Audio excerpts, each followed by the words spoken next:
I'd like to invite you to close your eyes. And in this meditation, we're going to take a short journey. You're going to walk upon a sandy beach.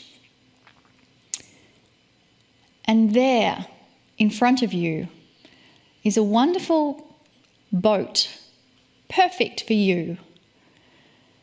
And so you're going to step into that boat and go out into the ocean. And the ocean that you find yourself in is called the ocean of peace. And in this ocean of peace, there is a transference of the energy that surrounds you into the cellular structure of your body.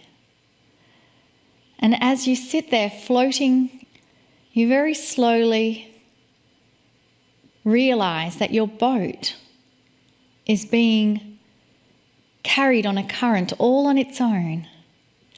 And that in this ocean of peace, the current takes you across the way where you come into a beautiful bay.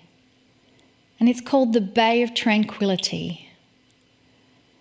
And as you look around at this beautiful Bay of Tranquility, you notice that there is a river that flows into the bay. And in a way that defies all odds and logic, the boat begins to make its way up the river. And the river you are traversing is the river of abundance.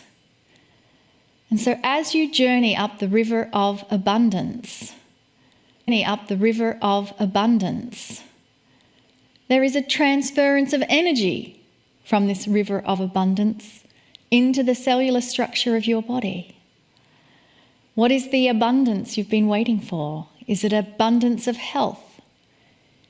Is it abundance of beautiful, loving relationships in your life? Is it abundance of prosperity so that all your needs are met?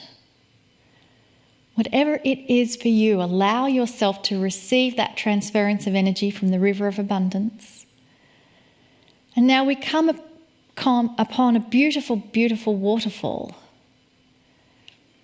And your boat takes you up to that waterfall. It's the waterfall of joy. And it's very soft water that comes down from this waterfall. And so you gently make your way under this waterfall, and all around you, to water, almost wrapping around you, this waterfall of joy. And there's a transference of energy from this waterfall of joy into the cellular structure of your body.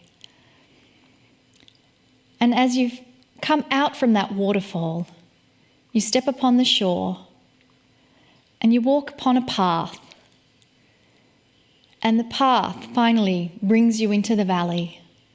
It is the valley of love.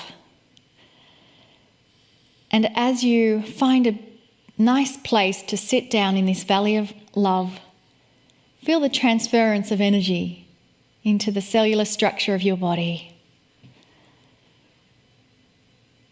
And there's nothing more to do. There is simply just allow yourself to bask in the warm energy from the valley of love flowing into your heart. Flowing into your heart. And with that, we now invite Kryon to join us in the valley of love. Greetings, dear ones. I'm Kryon of Magnetic Service. Bask in the warmness, in the beauty, and the peacefulness, in the love. How many of you can really do that? The answer is all of you have the opportunity to drop anything which was fearful or anything which is beyond that which is love. And that has been the channeling ever since we started, dear ones. That the human being is made from a piece of that which is the cosmos. You might call it God. Have you ever wondered what your soul is made of? in charge of anything, or is it not in charge? Is it like the human on the planet that you've been told is nothing and God is everything? Then what is your soul and where is your soul? We've always told you that the soul is eternal. There's never a story you ever heard that makes sense of the creation of the soul. Not really. If the soul was always there, that means it is a piece of the Creator that was always there. What if billions and trillions of souls make up that which is the family of God? What if you are a piece and a part of that which you call God? To some, that is blasphemous. Can't be. You've been told that God is everything and you are nothing. That is the programming you face, and why some of you fear to this day, even God. Face, and why some of you fear to this day, even God. These messages are about hope, and they have been for the last 3 weeks. This is the 4th. Paraphrasing, we've spoken about hope not being faith, because faith is trust in the unseen. It doesn't include you. Hope includes you because it's a designer energy. We have told you. It's an energy that you take and you put positive expectations in front of you on that track of your future. That's hope. It's an active energy, not a passive one like faith. Hope is designed for benevolence. You hope for the benevolence to solve the issues that perhaps you would worry about otherwise. Hope is transformative. If you go from a person from no hope to hope, they'll live longer. The chemistry changes. We've told you so many times that it's the development of an energetic consciousness. Did you hear that? It's actually a design of energetic consciousness. Hope. That is something that you can say is tangible. You're creating it. You're putting it in front of you. That's hope. Hope heals. It really does. Hope heals. Hope is the future. It really is.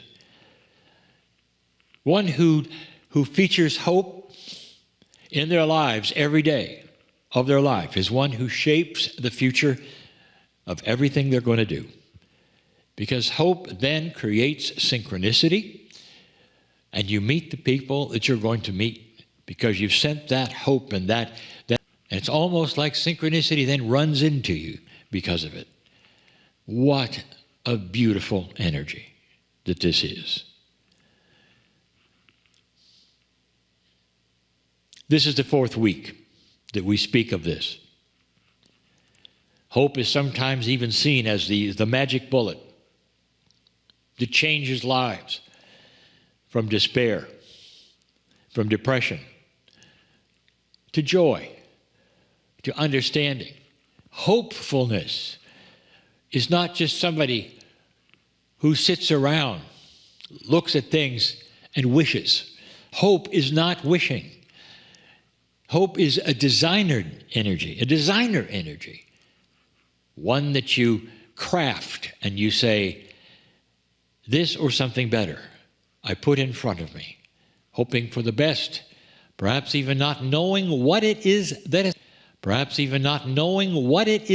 is coming, but knowing that it will be better for me, knowing that it'll be solutions for me, but not just for me. Light workers together can create a coherence of hope that changes the planet. It's happening now, even right now. It seems sometimes like a planet on fire when you have so many things that so many people are objecting to. There's so much strife. There are so many things wrong. There are discoveries which are heartbreaking of what has been going on and what is happening. Inappropriatenesses continue to surface over and over.